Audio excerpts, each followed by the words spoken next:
Hi, I'm Molly. Thanks again for joining me in the kitchen.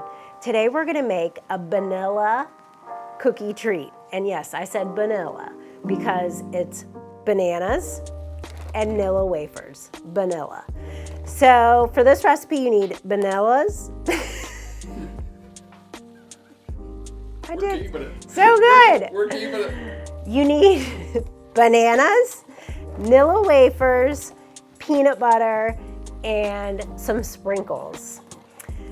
The first thing we're going to do is slice our banana, which will forever be known as a vanilla.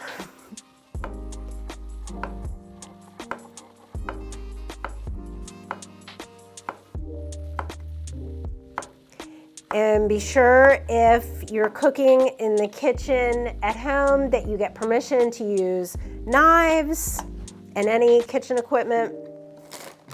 Then we're going to take our Nilla wafers. I'm going to find some whole ones. And we're going to spread them with peanut butter. You could use almond butter, wow butter, even some Nutella.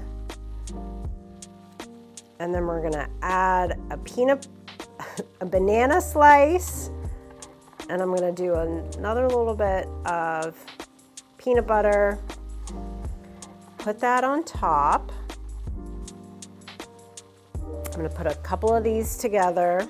Peanut butter is a great plant-based protein. Help you to feel full. I've got a few of our vanilla sandwiches put together. And now I'm going to sprinkle some sprinkles on a plate or in a bowl, and you kind of just roll it along. And those sprinkles stick to the moisture in the banana and the peanut butter. And look at that fun treat. And you've got banana, peanut butter. I mean, it just looks like a party. Roll them all up.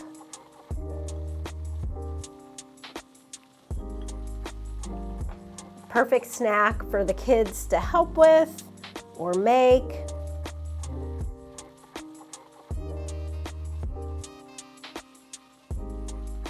So I've made a few of our vanilla sandwich cookies, and this would be a great treat to make any time of the year. You've got your fruit and your peanut butter, and it's just a really fun treat. Join me again real soon in the kitchen. Thanks so much.